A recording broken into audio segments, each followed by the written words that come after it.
ومالينما حدا سيدي لباتنك أغسطس سنة لبدا كوني إلحي طبانكا كنا سندوادا برنامج كيني كفتنك إسبورتس كقلبتنا برنامج كواحا سيوة الجيرة إذا كوكو دهدهين يا لول شالو يا نيغو عبد القادر بوصا كبقو شوان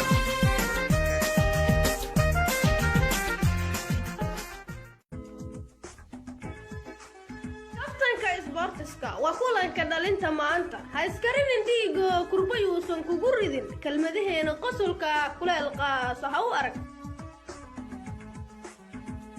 barnaamijka kaftanka isboortiska waa barnaamij ahadla wuxuu soo galaa 7 fiidnimo saacada geeska Afrika milkiilayaasha Soomaaliland ayaa dalab 100 milyan ah dul dhigay diyashaha kooxda musalliftay ee Qaatumo Cali Khaliif Galeer dalabka lama diidaanka ayaana laga dul qaaday kooxda Puntland kuwaas oo qiimo jaban ku raacdeysanayay waayelkan door bidaya inuu haatan ka ciyaaro horyaalka riyada ee aan dhibcihiisa la xisaabin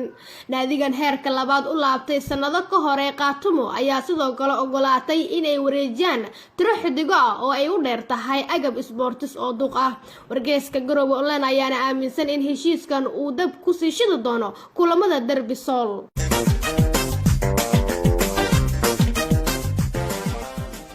laba cisho ka hor gigida Banaadir Beach ayaa martigelisay tartan ka tirsan Olombikada caalamiga kooxda shabaab ayaana wajahay naadiga taagta daran ee qurba joogta oo mininkooda loogu martiyay kuwaas oo waayay dhowr xidig oo $300 ugu soo dalxiis tagay dalka horaantii isbuucan ayana ahayd markii naadigan aan macalinkooda la arag shabaab tartanka Olombikada qaybtiisa bootinta ay ka adkaadeen kooxda Puntland ciyaar ka dhacday masrax Gaalkacyo walow kooxda macalin gaas dhankeeda bilado badan ku hanteen qaybta orodada 400 mitir ee galgala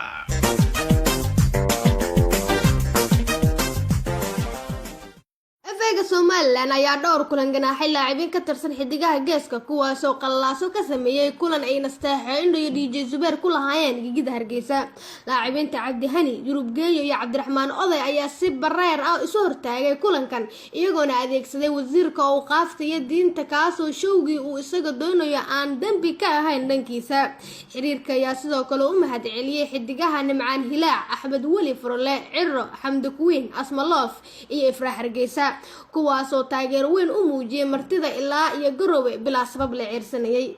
xidiga Cabdi Hani ayaa muteestay ganaaxa ugu dheer isagoona ahaa shaqsigii hogaaminaya askartii hubka la soo gashay cawskii lagu ciyaarayay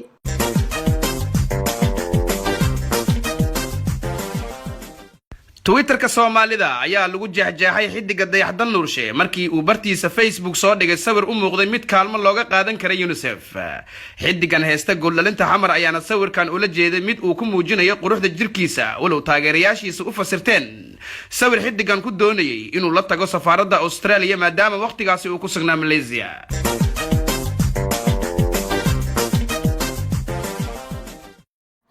Qamar Harawo ayaa ku soo laabatay tababarka caadiga ee kooxda xilli muddo 8 sano ah lagu qasbay in kaligeed la meeteso xidigtan da'da ayaana isticmaashay maadada jirka kobcisa ee kookinta kulan ay la ciyaaraysay Turkiga taas oo ay ku muteysatay in qoraxda aysan arkin muddo aad u fog jarada sportiska ayaana maad ka sameeyay xidigtan mar la weydiiyay cid ay salaamayso iyadoo aan soo hadal qaadin xidigu ay ka mid yihiin BK Nimcaan Axmed Rasta iyo kuwa kale maadaama laacibintan soo shacbixeen waqtigii xidigtan ku aalamiiteynayay dhulka hoostiisa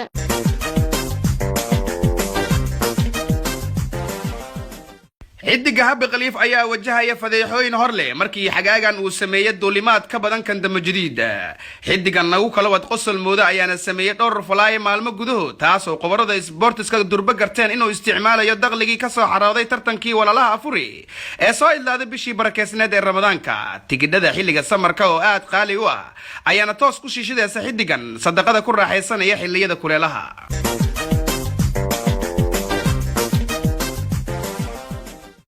booliska Germany ayaa xabsi u taxaabay xidigta heerka caalamiga Hodan Cabdiraxmaan taasoo baasaboor travel ku doonaysay inay ku gasho Sweden laacibadan jooga dheer ee fashil kala soo tagtay Kenya ayaana isticmaashay baasaboor aad u shabaha wajigeeda taasoo ay ku muteysan karto xabsi aan cadadkiisa la aqoon xidigtii hore ee Alta ayaana jeclaysan doonin baahinta maqaalkan maadaama ay aaminsan tahay in shidaal u noqon doono dhigeeda kaba yare taasoo goos dambeedka ka qosli doonto haddii ay hesho farintan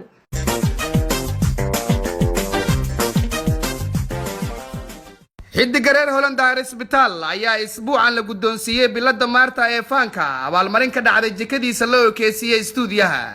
duqan orodka beenta ee fakataxda ka dheereeya Mo Faarax ayaa fashil xoogan kala kulmay dhowr qof oo ku fahmay in qoraalka bartiisa uu ku sameeyay edit walow dadka ku cusub Facebook ay durba iska aamineen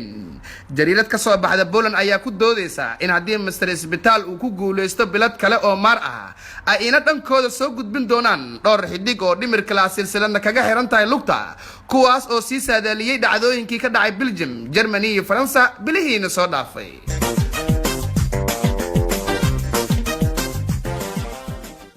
xidigii hore ee BBC-da ayaa la Xuseen Cabdi ayaa ku dhow inuu qandaraas hal sano ah ugu wareego midkood naadiyada kulmiye ama goobjoog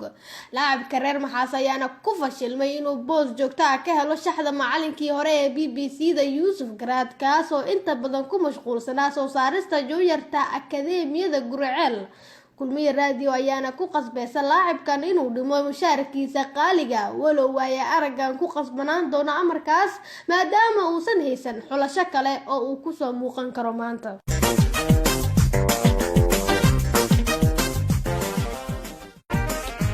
markan u diyaar garooba xubintani baafinta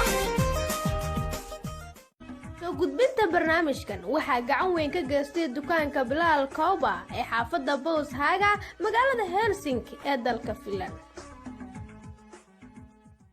waxaa la baafinayaa xidiga caanka ee Qoomaal markii cid ugu wardambeysana wuxuu aaminsanaa in isaga iyo Maryan Mursal yihiin Shaaruqan iyo Kajal haddaba cid allaali cidii aragtay xidigaasi haatan dukaanka ka furtay xamar waxaa laga codsanayaa in ay ku soo hagaajiyaan xarunteena bisha cas haddii uu iskala weyn yahana waxaad albaabka aqalkiisa ku wari kartaa dirac shabaha kan Maryan Mursal inaga dhaqdhaqaaqiisa sheeda karo kala socon doonne.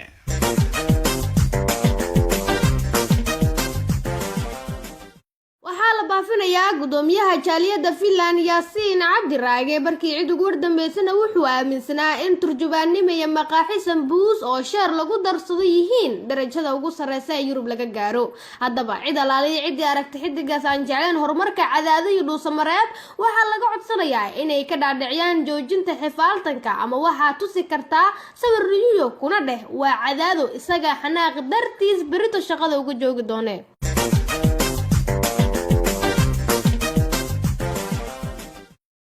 ayaanu ku soo gabagabeynayna barnaamijkeeni kaftanka sportska waxaana si wada jiray kugu daadihinaya Cabdiqaadir Boos iyo waliba anigoo Luul Shaalwa halku dhiga barnaamijkeenuna waa lagu xanto lagu xasuusta ayaa ka horeysa intan dib dambe barnaamij ceenkan oo kala ka kulmeeno waanigiyo Boos oo idin la xigaashaankii noloma keeno gabagabada heesta barnaamijkuna waa sama badan suleeqay suuratada quruxdiyo